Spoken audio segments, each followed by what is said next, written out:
അങ്ങനെ പറഞ്ഞ് നമ്മളെ റംസാൻ മാസം ഇങ്ങനെ എത്തി.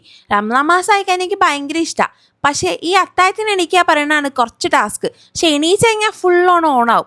ഇത്തവണ ഞാൻ ആദ്യം തന്നെ വിചാരിച്ചത് ഒരു ഹെൽത്തിയസ്റ്റ് വേർഷൻ നോമ്പായിരിക്കണം എന്നുള്ള. പക്ഷെ എവിടെ നമ്മൾ ഈ കോഴിക്കോട് ഇതൊക്കെ നടക്കുമെന്ന് തോന്നുന്നുണ്ടോ? അതിൻ്റെ ഭാഗമായിട്ട് തലേന്ന് തന്നെ ഞാനൊരു സൂത്രം ചെയ്ത് വെച്ചിട്ടുണ്ടായിരുന്നു. അതായിട്ട് ഒന്ന് നന്നായിട്ട് ഹൈഡ്രേറ്റ് ആവാൻ വേണ്ടിയിട്ട് ചിയാ സീഡ് ഇട്ട വെള്ളം എല്ലാ ദിവസവും രാവിലെ കുടിക്കാമെന്ന്. അങ്ങനെ അതൊക്കെ കുടിച്ച് നേരെ ചീരാകഞ്ഞിയും കുടിച്ച്. ഇതായിരുന്നു എൻ്റെ അത്താഴം.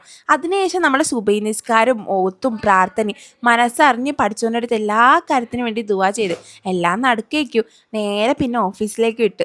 ഓഫീസ് കഴിഞ്ഞ് വീട്ടിലെത്തുമ്പോഴത്തേന് ഇതാണ് കാഴ്ച. പിന്നെ നനച്ചുള്ളിക്ക് പുതിയ കിട്ടിയ മാക്സും കാര്യങ്ങളൊക്കെ മാറ്റി. ഈ സംഭവം ഒന്നും ഞാനല്ല ഉണ്ടാക്കിയത്. ഞാനിവിടെ വരുമ്പോഴത്തേനും ഇവരുടെ ഓൾമോസ്റ്റ് പണിയും കാര്യങ്ങളും കഴിഞ്ഞിട്ടുണ്ടായിരുന്നു. കാരണം ഞാൻ എത്തുമ്പോൾ തന്നെ 6 മണി കഴിഞ്ഞിട്ടുണ്ടായിരുന്നു.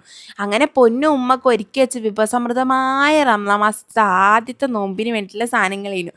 അങ്ങനെ ബാങ്ക് കൊടുത്ത് കാരയ്ക്കും ജ്യൂസും ഫ്രൂട്ട്സും പലഹാരങ്ങളൊക്കെ കഴിച്ച് അങ്ങനെ ഫസ്റ്റത്തെ നോമ്പ് നല്ല റാഹത്തായിട്ട് കഴിച്ചിട്ടുണ്ട്. അപ്പോൾ അൽഹംദുലില്ലാ അത്രേ ഉള്ളൂ.